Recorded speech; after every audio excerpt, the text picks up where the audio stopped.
شيخ علي جمعة، الكلام اللي أنا حكيته عنه في الحلقة اللي فاتت دي حقيقة، هو رجل عالم شئت أم أبيت. لكن في خروج جديد مثير للجدل كما هي عادته، قال الشيخ علي جمعة مفتي مصر السابق بأن غير المسلمين قد يدخلون الجنة يوم القيامة.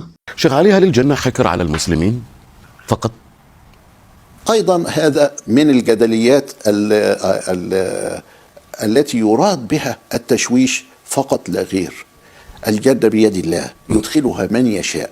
هذا القول مصادم للقرآن الكريم كما قال الله عز وجل: ومن يبتغي الإسلام دينا فلن يقبل منه وفي الآخرة من الخاسرين. فهذه الآية صريحة، فإن غير المسلمين لن يقبل منهم دينهم في الآخرة. وقال تعالى: إن الذين كفروا من أهل الكتاب والمشركين في نار جهنم خالدين فيها أولئك هم شر البرية. حكم أهل الكتاب النار يوم القيامة. وقال صلى الله عليه وسلم: والذي نفس محمد بيده لا يسمع بأحد من هذه الأمة يهودي ولا نصراني ثم يموت ولم يؤمن بالذي أرسلت به إلا كان من أصحاب النار. وهذا الحديث رواه مسلم. ثم استدل بآية عجيبة ليست في محل النقاش أبدا. والله سبحانه وتعالى حسم لنا هذا في كتابه: الذين آمنوا وعملوا الصالحات، إن الذين آمنوا والذين هادوا والنصارى والصابئين من آمن بالله واليوم الآخر وعمل صالحا فلهم أجرهم عند ربهم ولا خوف عليهم ولا هم يحزنون.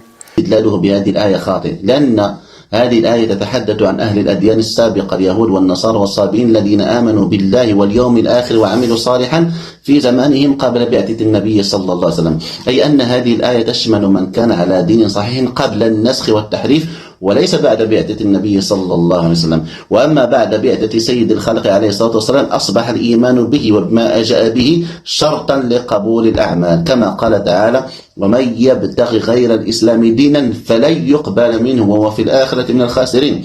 وكذلك هذه الآية منسوخة بحكم الآيات الأخرى التي جاءت بعدها، مثل قوله تعالى: ومن يبتغي الإسلام دينا فلن يقبل منه، كما مر معنا. قال ابن كثير رحمه الله تعالى في تفسير لهذه الآية: هذه الآية منسوخة بقوله تعالى: ومن يبتغي غير الإسلام دينا فلن يقبل منه.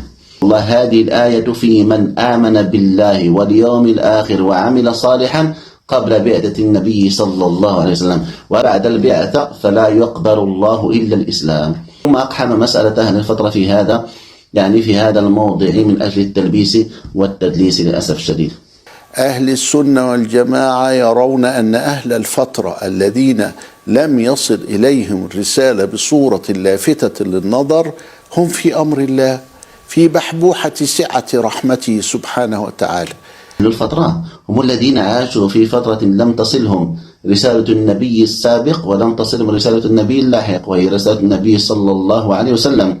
العلماء يعني قولان في حكمهم.